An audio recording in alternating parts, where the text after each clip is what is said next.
Hello student, तो BSc first year botany में हम पढ़ रहे हैं सूक्ष्म जीव विज्ञान, जिसमें हम पढ़ रहे हैं यूनिट फर्स्ट। और यूनिट फर्स्ट में आज अपना जो नया टॉपिक है वो क्या है, माइकोप्लाज्मा। जो इससे पहले हम पढ़ रहे थे बैक्टीरिया का अपना टॉपिक जो कंप्लीट हो चुका है। आज अपना नया टॉपिक क्या है, माइकोप्लाज्मा।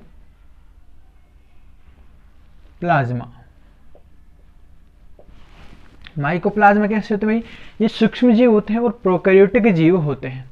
ठीक है, प्रोकैरियोट्स के बारे में बताया कि भाई प्रोकैरियोट्स के अंतर्गत किस किस को रखा गया है, प्रोकैरियोट्स जीव। कोई पूछे भाई प्रोकैरियोट जीव होते हैं, इसके अंदर कौन कौन से जीव रखे गए हैं, तो प्रोकैरियोट्स के अंदर रखे गए हैं सबसे पहला जीवाणु, सेकंड होते हैं माइकोप्लाज्मा, और एक होते हैं नील हरित शैवाल।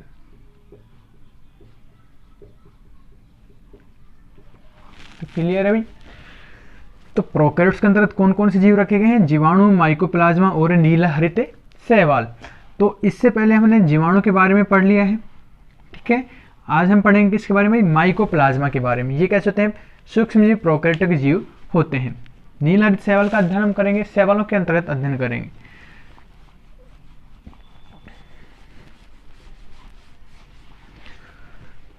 तो सबसे पहले बात करते हैं कि जो माइकोप्लाज्मा की भाई खोज किसने की। तो माइकोप्लाज्मा की जो खोज की वो किसने की भाई, नोकार्ड व रॉक्स नामक वैज्ञानिक ने की। नोकार्ड व रॉक्स। ठीक है भाई, कोई पूछे कि माइकोप्लाज्मा जो सूक्ष्म जीव होते हैं उनकी खोज किसने की, नोकार्ड और रॉक्स ने की। किसमें की, गाय में की। उन्होंने देखा कि भाई जो गाय होती है, गाय में एक रोग होता है जिसको बोला जाता है गोप्लूरो न्यूमोनिया।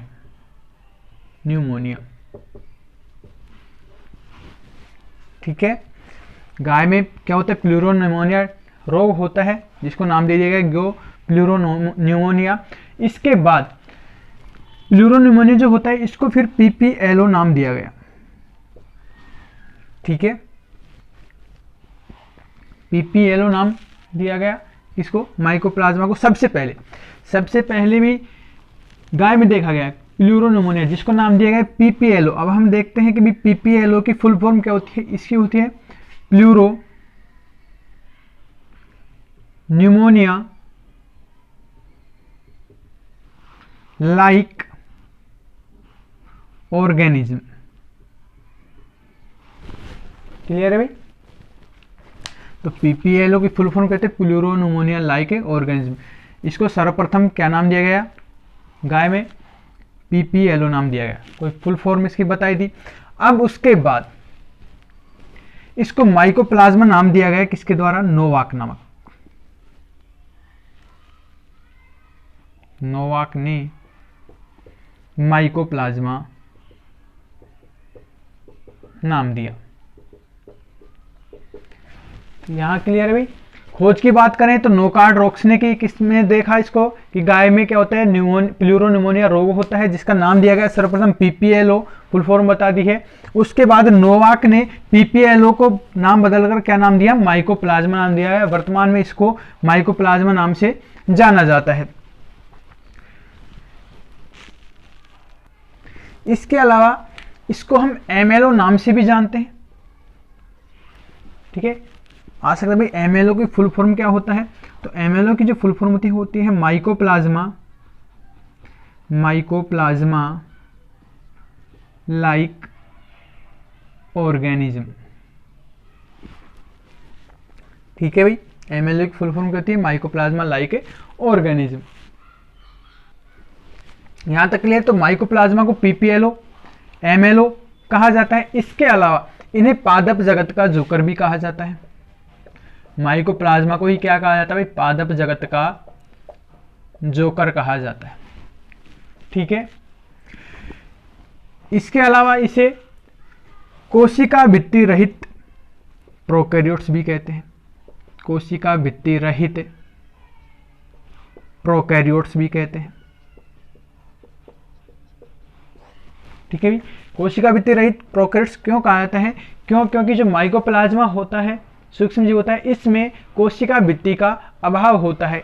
कोशिका भित्ति का अभाव होने के कारण इसको क्या कहा जाता है, कोशिका भित्ति रहित प्रोकैरियोट्स भी कहा जाता है। तो यहां तक क्लियर है भाई। तो इसमें हम लिखेंगे कि भाई इसकी खोज सर्वप्रथम या सबसे पहले किसने की, नोकार्ड व रोक्स ने की।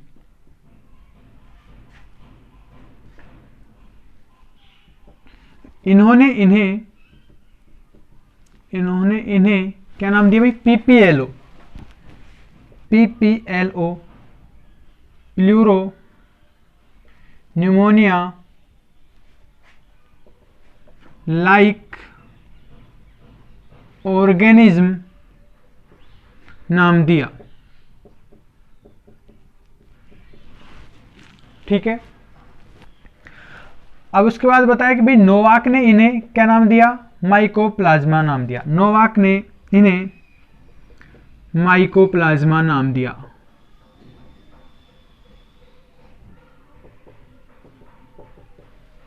ये बात याद रखने की है कि भाई खोज तो किसने की, नोकार्ड और रोक्स ने की, और नाम लेकिन माइकोप्लाज्मा नाम किसने दिया, नोवाक ने दिया। इन्हें एमएलओ माइकोप्लाज्मा लाइक ऑर्गेनिज्म भी कहा जाता है। इनकी फुल फॉर्म याद रखने योग्य है, पीपीएलओ और एमएलओ। एग्जाम में कई बार पूछी भी जाती है। यहां तक क्लियर। इसके बाद इन्हें पादप जगत का जोकर भी कहा जाता है, पादप जगत का जोकर कहा जाता है, कि पादपों में विभिन्न प्रकार के रोग उत्पन्न करते हैं। ठीक है।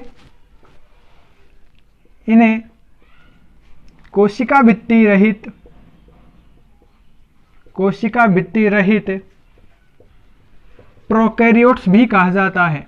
क्यों? क्योंकि प्रोकैरियोट्स के अंतर्गत रखे गए हैं और इनमें कोशिका भित्ति का अभाव होता है, इसलिए कोशिका भित्ति रहित प्रोकैरियोट्स भी कहा जाता है। यहां तक क्लियर है।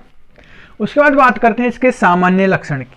नेक्स्ट अपना जो टॉपिक है इसका क्या है, सामान्य लक्षण। इसमें क्या क्या लक्षण पाए जाते हैं। तो ये तो हमने पढ़ लिया कि भाई जो माइकोप्लाज्मा होते हैं प्रोकैरियोटिक जीव होते हैं, ये सूक्ष्म जीव होते हैं।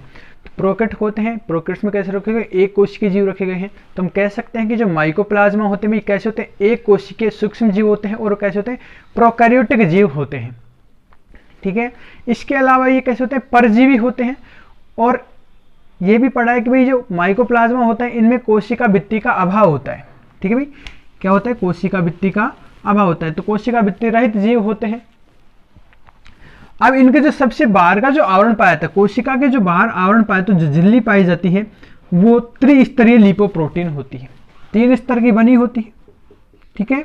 और लिपिड व प्रोटीन की बनी होती है। तो इस प्रकार हम कह सकते हैं कि जो माइकोप्लाज्मा होता है इनकी जो बाह्य सतह होती है लिपोप्रोटीन द्वारा निर्मित होती है, और त्रिस्तरीय लिपोप्रोटीन की बनी होती है। ये मैंने बता दिया भाई। परजीवी होते हैं, ये कैसे होते हैं, गोलाकार होते हैं। ठीक है। सामान्यतः कोशिका भित्ति का अभाव होने के कारण गोलाकार अंडाकार होते हैं, लेकिन फिर भी कई बार ये कोशिका समूह बना लेते हैं आपस में जुड़कर, तो ये अपना आकार बदलते रहते हैं। ठीक है। माइकोप्लाज्मा में कोशिका भित्ति के अभाव के कारण ये अपना आकार बदलते रहते हैं। इस कारण जो माइकोप्लाज्मा होता है इसको हम बहुआकृतिक या बहुरूपी जीव भी कहते हैं। ठीक है। बहुरूपी क्यों? क्योंकि इसका कोशिका भित्ति का अभाव कारण ये अपना आकार बदलता रहता है, गोलाकार होता है, अंडाकार हो जाता है, कई बार समूह बना लेता है। इस कारण इसको क्या कहा जाता है भाई, कोशिका भित्ति रहित जीव और बहुआकृतिक जीव कहा जाता है। तो लिखते हैं माइकोप्लाज्मा के सामान्य लक्षण।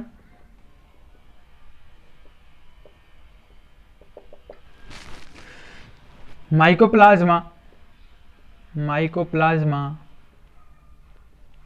सूक्ष्म जीव होते हैं,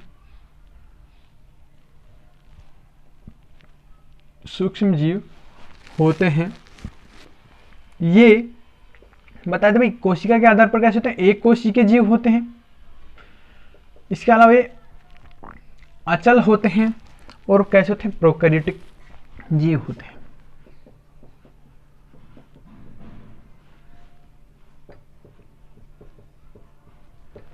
अचल मतलब नॉन मोटाइल, ठीक है, मतलब गतिहीन होते हैं, ठीक है। इस कारण गतिहीन होने के कारण इनको क्या नाम दिया भाई, ये कैसे होते हैं, अचल होते हैं। ये गोलाकार या अंडाकार, गोलाकार या अंडाकार कोशिका समूह बनाते हैं, कोशिका समूह बनाते हैं तथा सड़े गले पदार्थों वे पेड़ पौधों में पाए जाते हैं।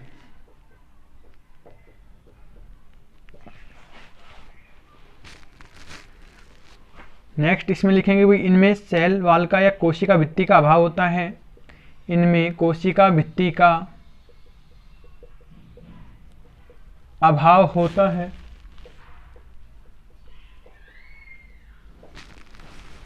ठीक है, अब बताया था भाई कोशिका भित्ति के अभाव के कारण कैसे होते हैं, बहुआकृति या बहुरूपी होते हैं। इस कारण ये बहुरूपी होते हैं, बहुरूपी होते हैं।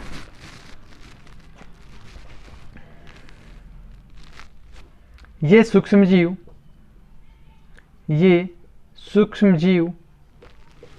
स्वतंत्र रूप से प्रजनन व वृद्धि करने में सहायक होते हैं या सक्षम होते हैं।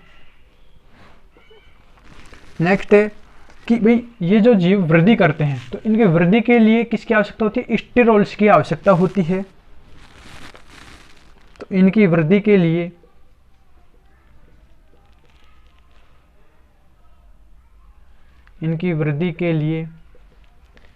स्टेरॉल्स की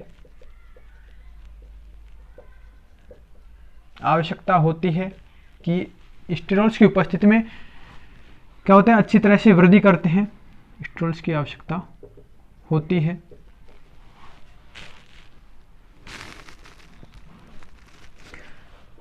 ये कैसे होते हैं भाई, परजीवी होते हैं, अपने पोषण के लिए किस पर, दूसरे अन्य जीवों पर डिपेंड होते हैं।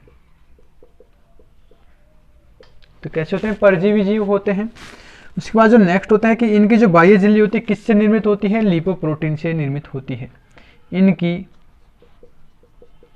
बाह्य झिल्ली किससे, लिपिड व प्रोटीन से मिलकर बनी होती है, जिसको हम कंबाइंड रूप से बोलते हैं लिपोप्रोटीन। तो इनकी बाह्य झिल्ली लिपोप्रोटीन से निर्मित होती है।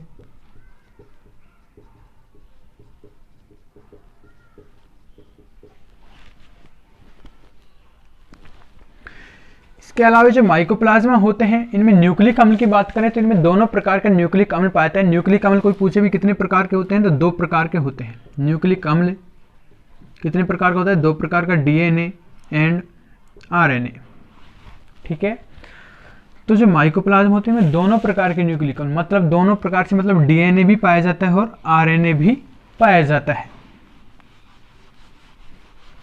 तो माइकोप्लाज्मा में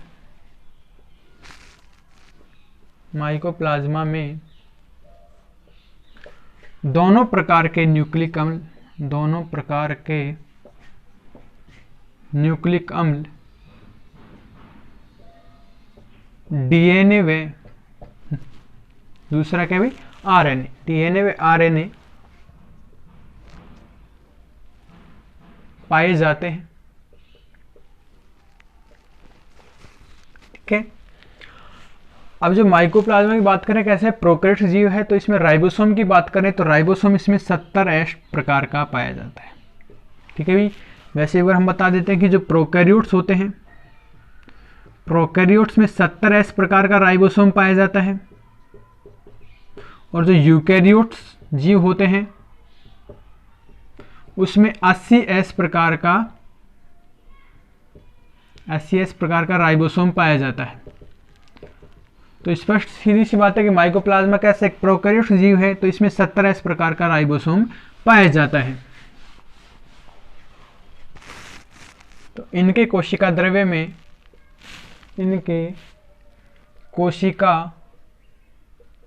में 70 एस प्रकार का राइबोसोम पाया जाता है।